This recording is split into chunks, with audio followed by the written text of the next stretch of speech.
So we have learned how to find the measure of central tendency and measure of variation. That is the mean, the mode, the median, variance, and standard deviation. So today we are going to look at the Chebyshev theorem, which is teaching us how to determine the minimum sample size of a given distribution.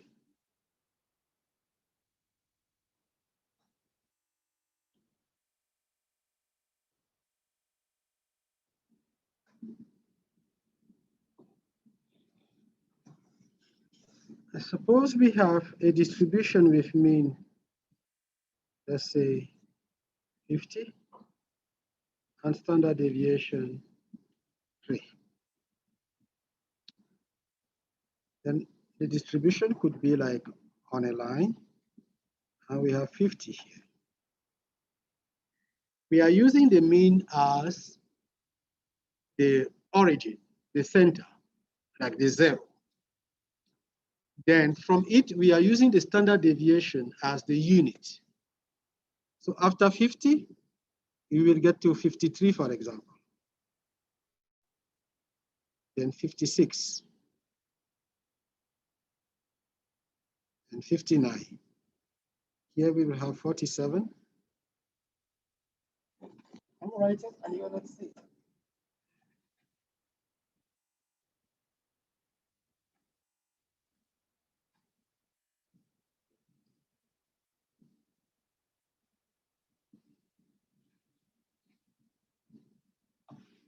So what I'm trying to write here is that we set 50 like the middle, and then we start moving plus 1 standard deviation, 53. On 2 standard deviations, here the mean is 50, and the standard deviation is 56.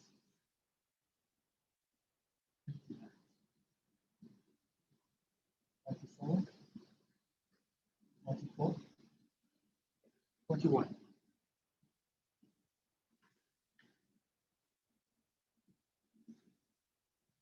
This is actually how we are going to distribute the values. The main question we have with the Chebyshev is that when we say within 1 standard deviation, let me start with, okay, within 1 standard deviation,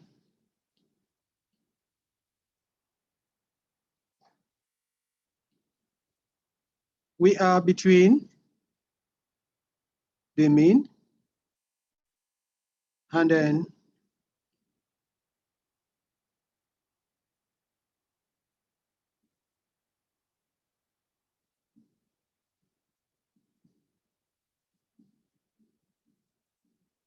let me just write between the mean and a standard deviation.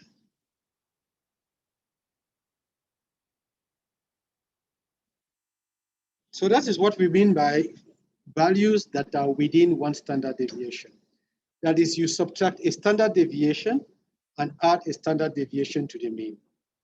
Those 2 values are the range of values that are within 1 standard deviation.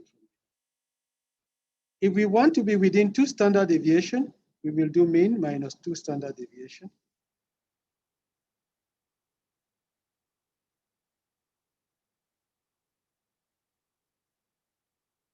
We will multiply the standard deviation by 2, subtract it from the mean, add it to the mean.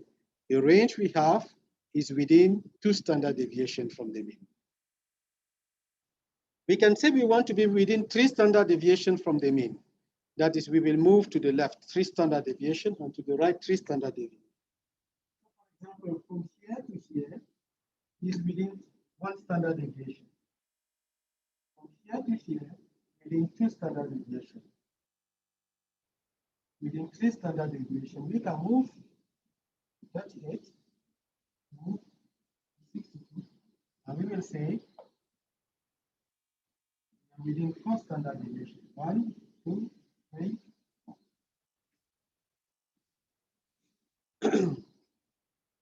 So if we have any distribution, the Chebyshev theorems tell us that within K standard deviation, we will find at least 1 minus 1 over K squared. So we are going to look at that on the PowerPoint.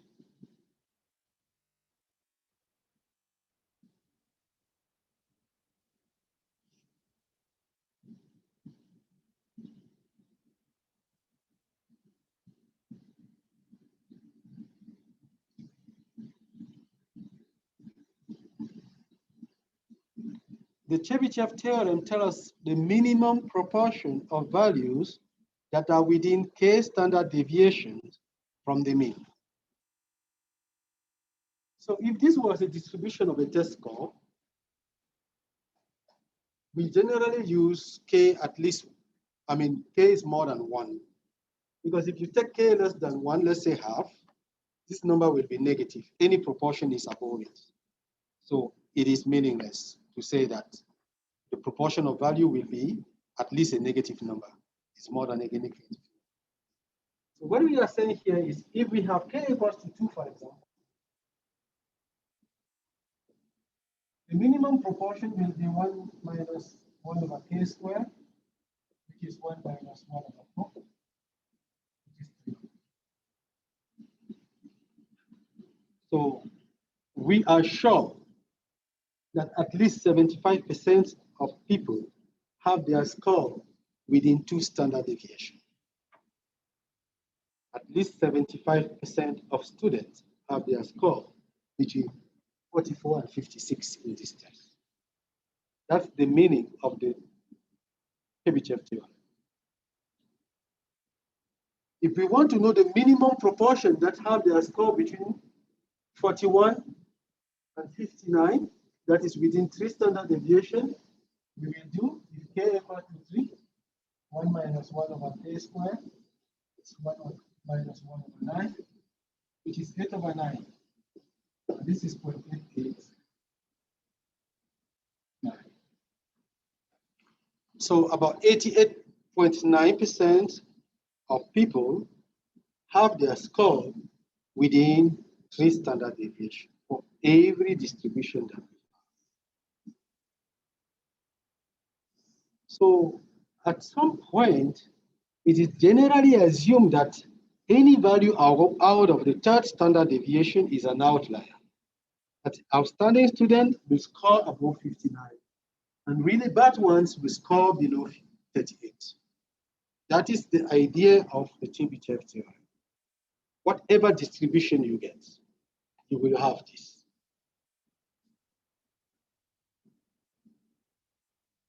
So if K is 2, 3, or 4, I give you the minimum proportion of values that are within K standard deviation from the mean.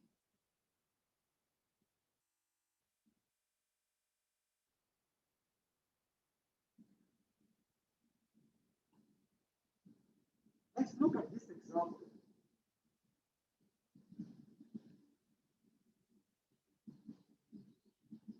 In this example, we have a distribution with a mean of 0.25.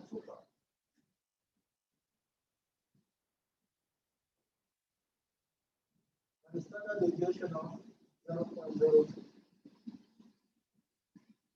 The question here is what is the minimum proportion of values that are between 0.2 and 0.2? What is the minimum proportion of values that are between 0.2 and 0.3?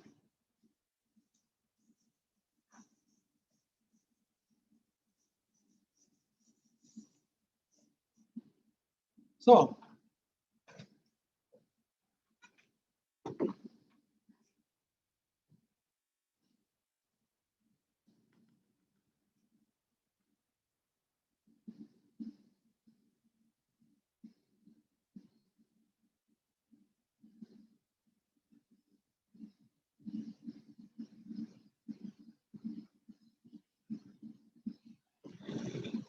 we have the mean equals to 0.25. We have the standard deviation equal to 0.02. Now, we are looking at how many standard deviation are we from the mean within the range of values 0.2 and 0.3. So in order to answer the question, which was, find the minimum percentage of data values that will fall between 0.2 and 0.3.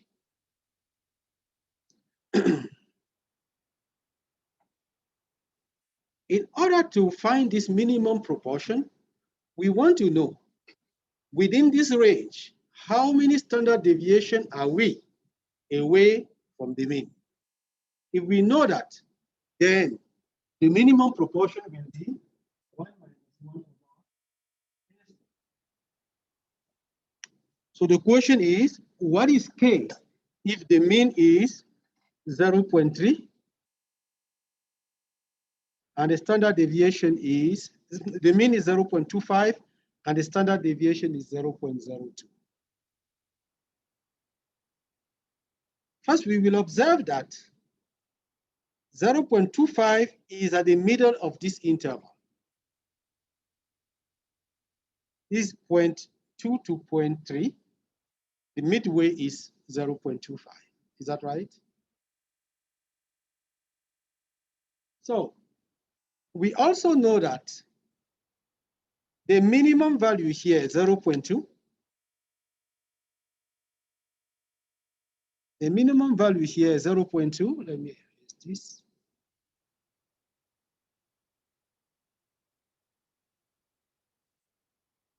Should be equal to the mean minus K standard deviation, based on what we say in defining interval within the mean. The minimum value is this, and the maximum value of that range is X bar plus Ks. In order to know the minimum proportion, we want to know how many standard deviation are we away from the mean. So what is the mean? 0.25. And the standard deviation?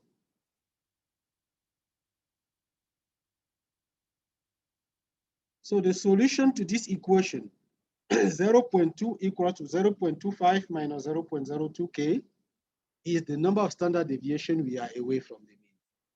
Or we can solve any of these two will give us the same answer.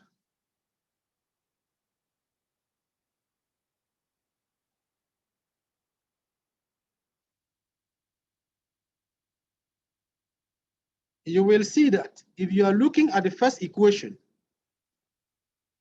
you can take the minus on the left and take the 0.2 on the right, and it will be 0.02K.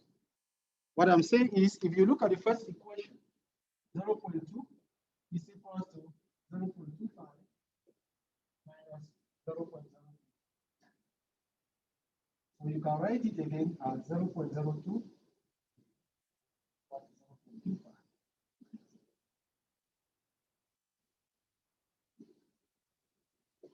which is 0.05. If you look at the second equation, you can take 0.25 on the left, 0.3 and 0.25.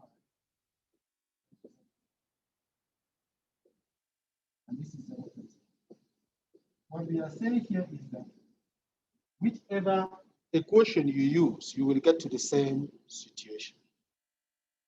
So now this K is equal to 0.05.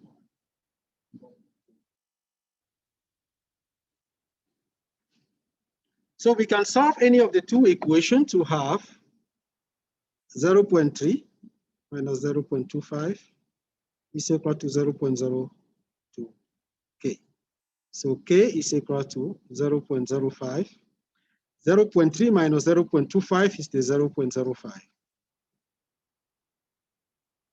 which is 2.5.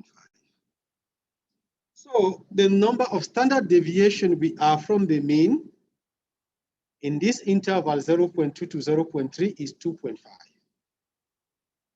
We have departed 2.5 standard deviation away from the mean to get to these numbers. So having that, the minimum proportion is 1 minus 1 over 2.5 squared. You can use your calculator to find that. You do 2.5 squared, take the inverse, subtract it from 1.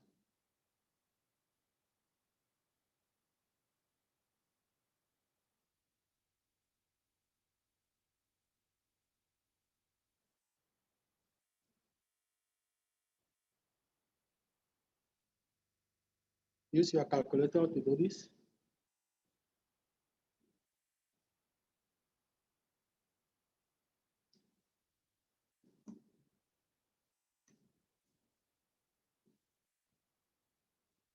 Anybody has something? 0.84. So about 84% of, at least 84% of values are between 0.2 and 0.3.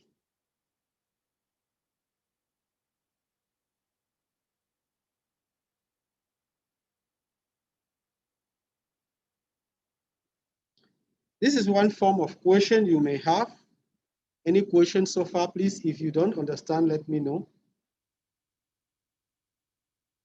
That is, you can be given a range of values and you are asked to find a minimum proportion. You will have to solve this equation. I will give you another type of problems and we are going to choose which of the two you feel is better so that we leave one and pick one that can be on your exam. Should we go to another type of question? Can we move from here? Okay. What I want to do is to look at a data that we have used. We have these data values. And I want you to find the proportion of values that are within 2 standard deviation. Find the proportion of values that are within 2 standard deviation.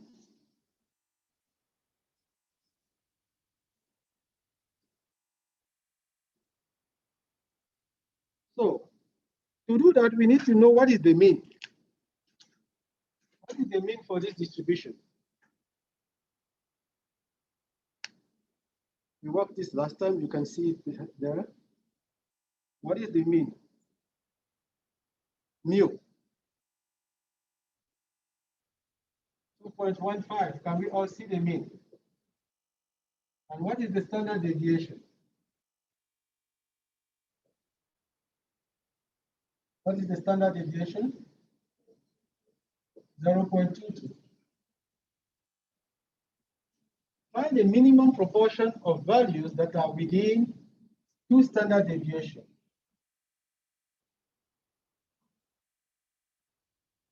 Find the minimum proportion of values that are within 2 standard deviations. So K equals to 2. Can you tell what is the minimum proportion of values that are within 2 standard deviations? So in order to do that, we need to know what is the range of values that are within 2 standard deviations from the mean. To find the range of values that are within 2 standard deviations from the mean, we find Ks, which is 2 times 0.22.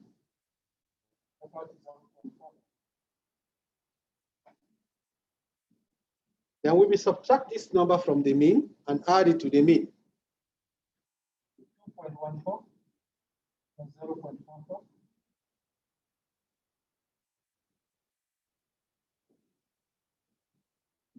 Subtract here.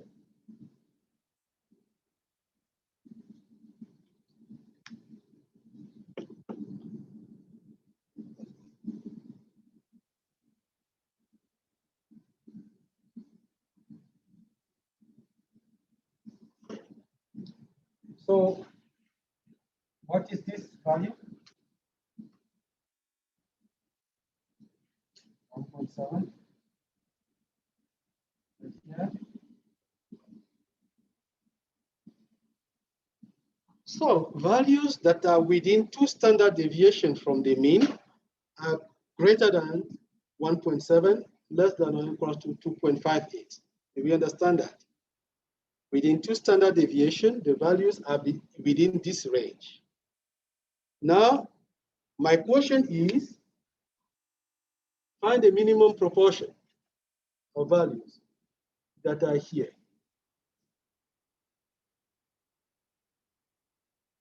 The minimum proportion is 75%. We know that from the Chebyshev theorem. Now, what is the exact proportion?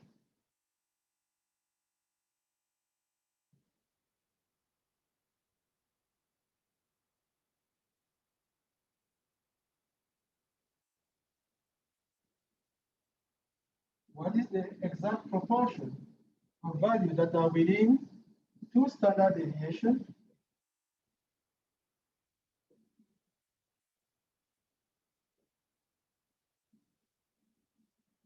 from the mean? In order to know now the exact, the Chebyshev theorem is in general, regardless of the distribution, you have at least 75%. My question now is, what is the exact proportion? We look at the distribution. Look at these numbers. What proportion of those 8 numbers will fall within this range?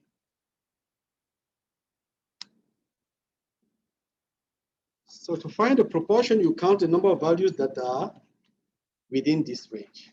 How many of those values are within this range?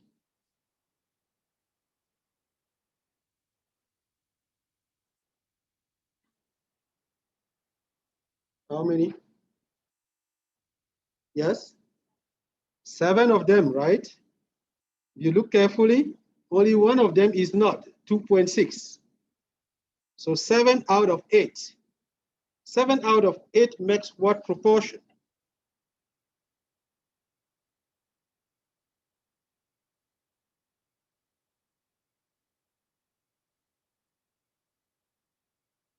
Out of 8 makes what proportion? 0.8. 8 what? 0.875.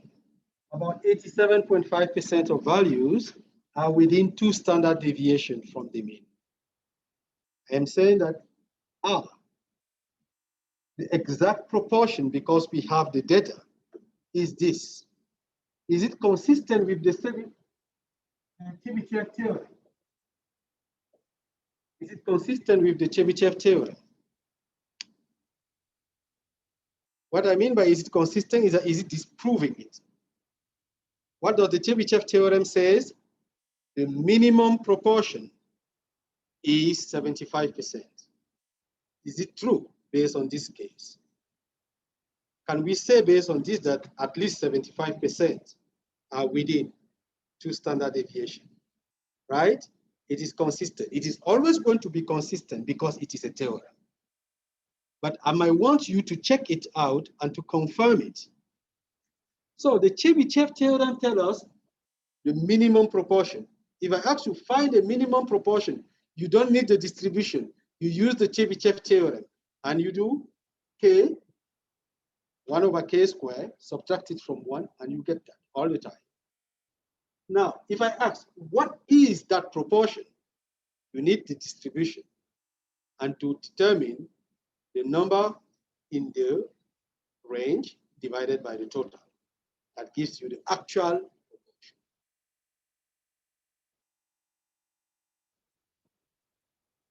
If you can look at the two types of questions, which would you think should we use for the test? The first one or the second? The second? The first or the second?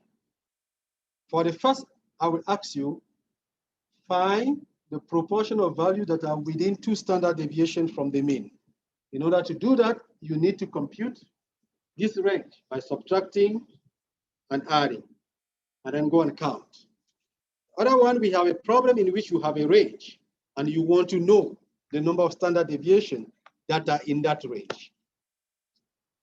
I also think that the first one was kind of more difficult to handle. If we are to choose, which one should you choose, first or second? So second should be the type that we should put on our test.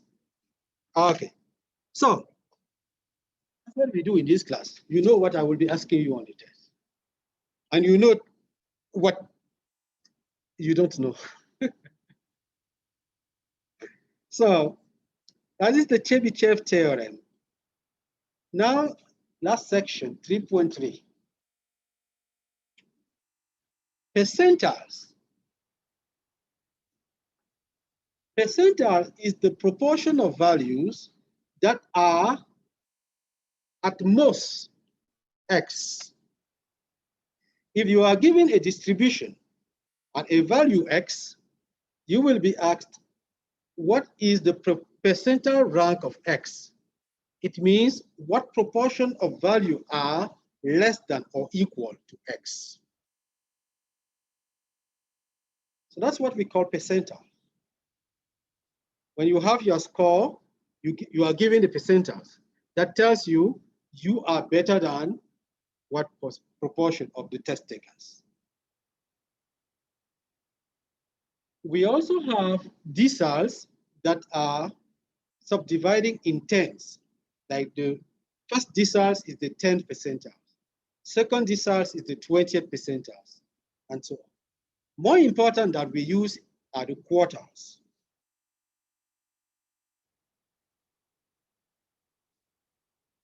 The quartiles divide the data value into 4.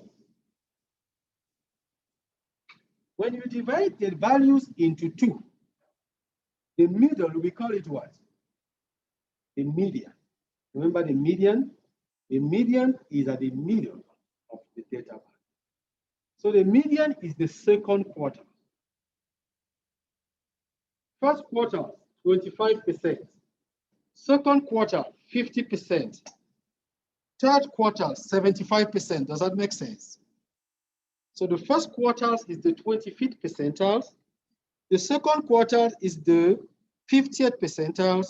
And the third quartile is the 75th percentile.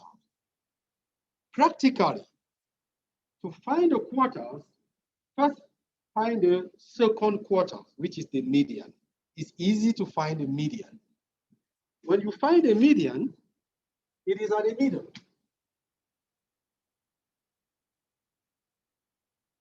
The median will divide the data into 2 equal parts, right? Median divide into 2 equal parts. The lower part has 50%, the upper part has 50%. The 25th percentile is the middle of the lower part, which you can place. The 75th percentile is the middle of the upper part.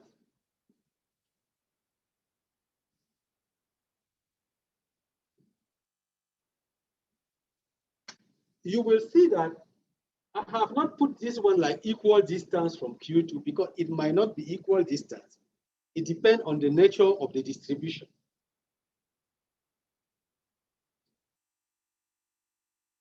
So the first quartile is the 25th percentile, the second quartile is the 50th percentile, and the third quartile is the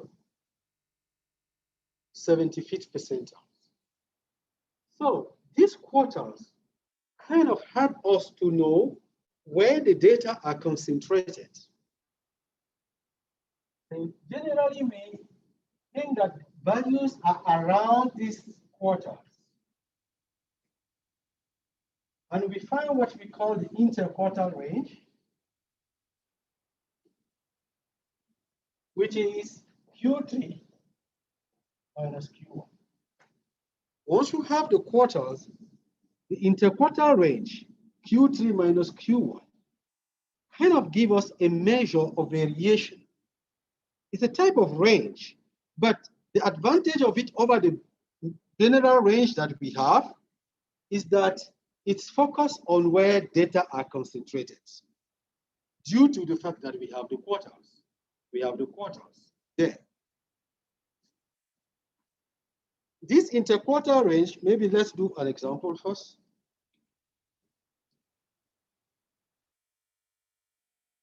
I have adjusted this. These are the values.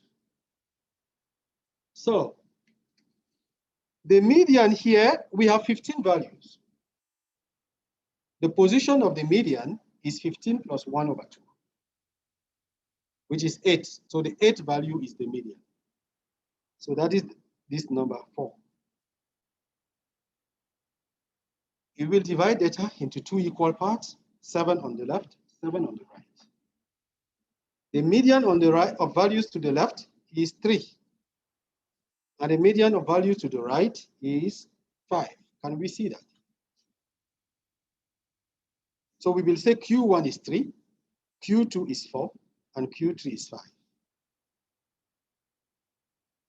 The interquartile range here is Q3 minus Q1, which is 2.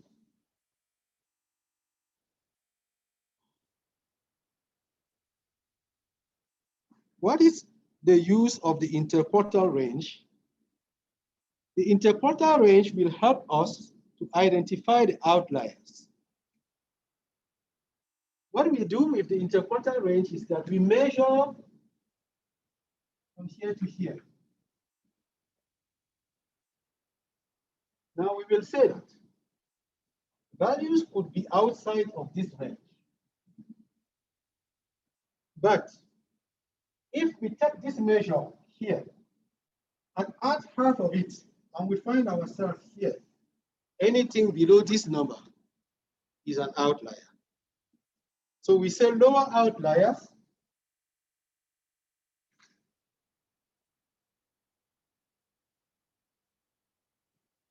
values that are less than Q1 minus 1.5.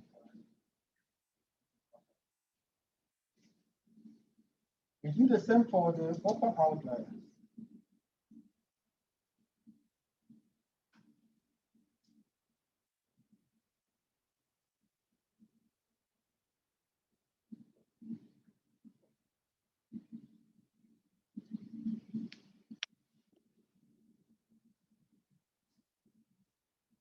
So to identify outliers, which are values that are extremely large or extremely small, we use this idea.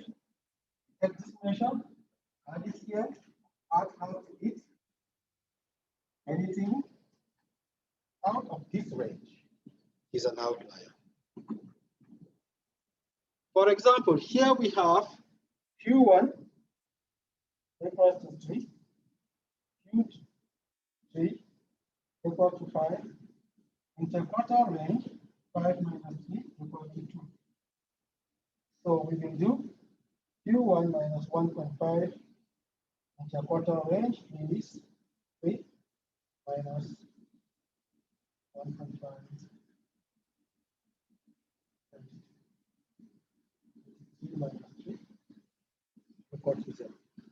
So if there was any value less than 0, it is an outlier. And then we will do Q3, plus 1.5, IQR, equals to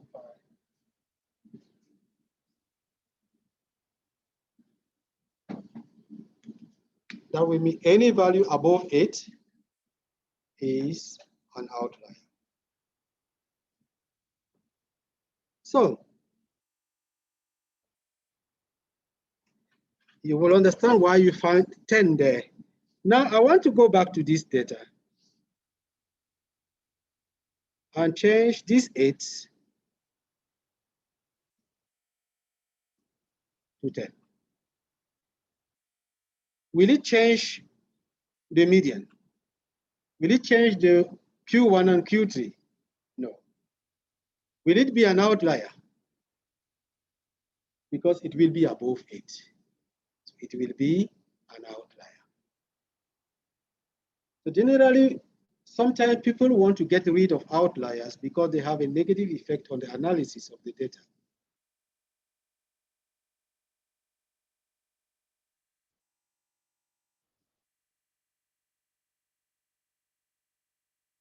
Now, what is the box and whisker plots?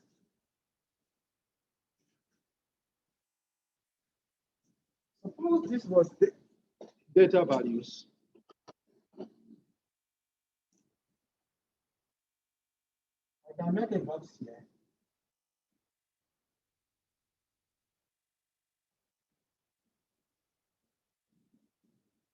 This is what we call a box plot.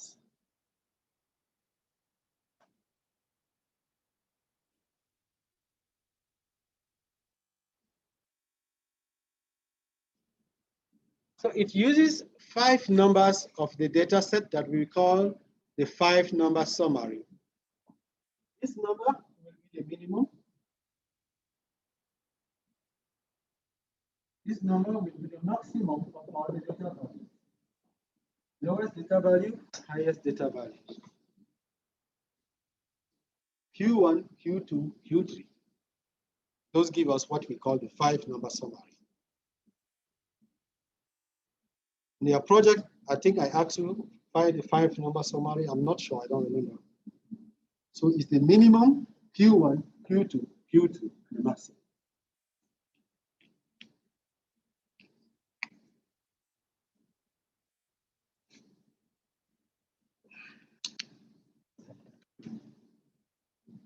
So the use of it is to determine the position of Q2 with respect to the box. Here, is this Q2 at the middle of the box? You feel like it's at the middle of the box? No. So it is not always at the middle of the box. When it is at the middle of the box, the distribution is approximately symmetric. We may just say the distribution is symmetric. When this Q2 is at the middle of the box, we have a symmetric distribution like here. We can make, if we are making a box plot here for the data we have, we will start with 2. Let's use the original data 8.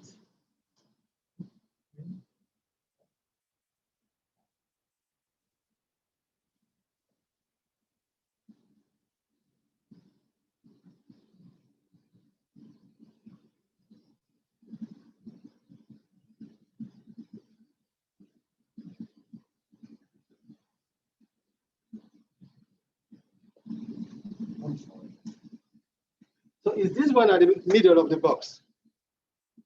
3, 4, 5. Is it at the middle? So this distribution is approximately symmetric. This one is not. Now, it will be considered skewed to the right when this Q2 is to the left. If it's on this side, we will say it's positively skewed, meaning that there are less values to the right. Skewed, less value. If this Q2 moves to the right, closer to Q3, it is skewed to the left. Actually, we use more of a vertical box in this textbook, but I explain easier with a horizontal box. So for a vertical box, like the one that Excel will do, you will see that the distribution is skewed to the left if it is up, if Q2 is up. If Q2 is below, it is skewed to the right.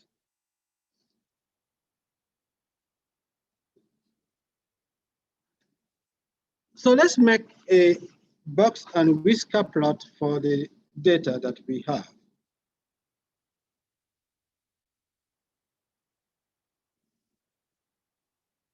Remember, I changed this. It was supposed to be 8.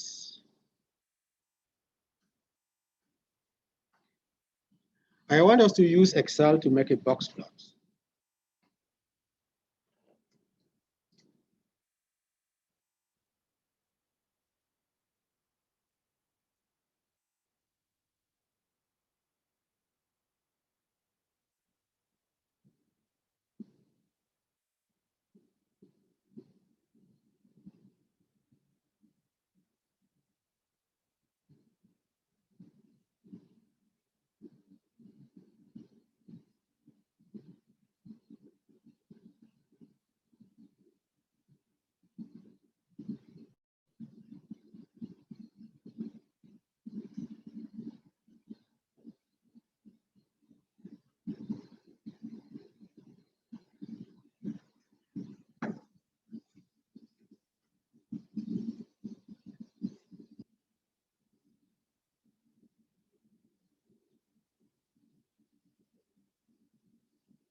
We have the data here: 5, 3, 5, 2, 4, 7, 7, 4, 3, 4, 5, 2, 2, 5, 2.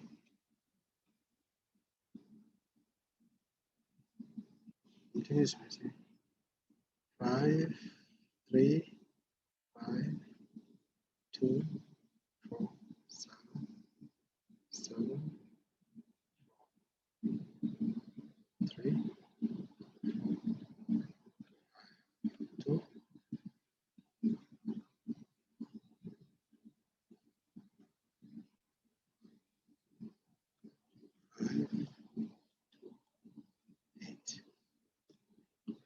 So these are our data values.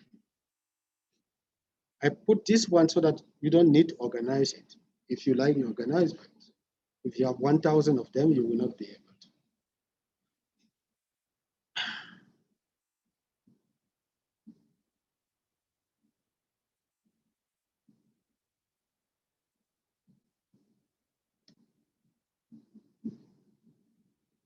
So I will highlight.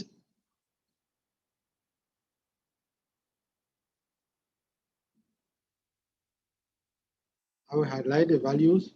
Just like you make all graphs, you highlight and choose the graph. That's all. I will highlight and choose the box plot. The only problem here is that the box plot does not appear on one of these graphs. So there is a link here that can help you see more graphs. So if we click here, we will not still see the box plot.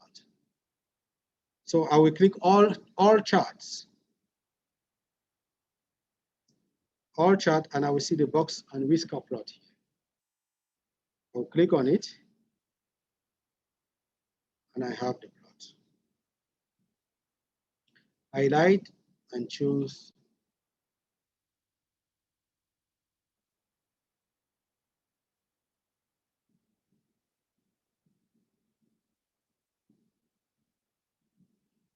you can add labels here to see the values.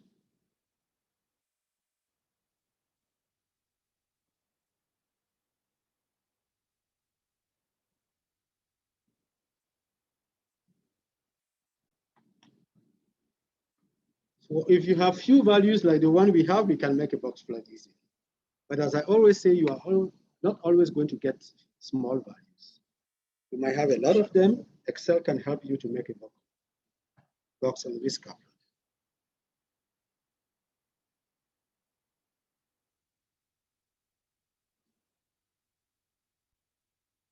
Any questions so far?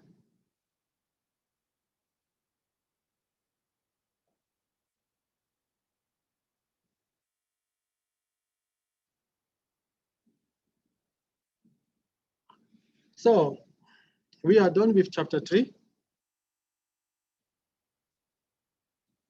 When is our first exam? Next week, Thursday. Okay. It will be on chapter 1, 2, and 3. We are going to review chapter 1, 2, and 3 on Tuesday. So on Thursday, we will continue with chapter 4. Okay, we will do chapter 4. On Tuesday, we will start with chapter 4.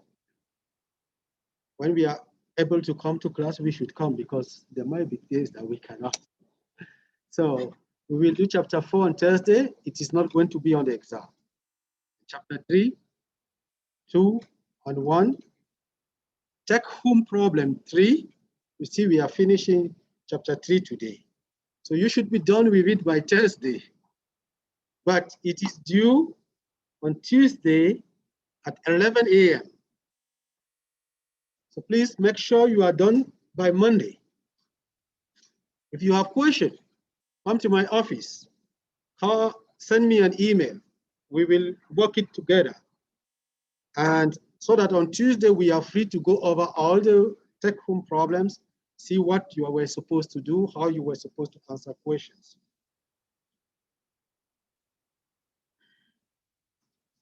So,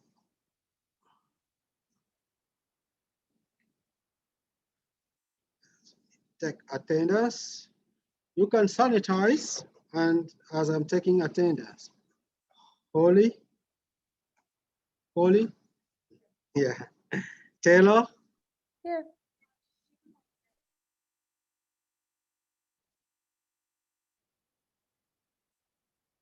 Okay. Mark? Rebecca? Rebecca is on Zoom too. Mary? Here. Rachel? Jacob? Megan? Logan? Kendra?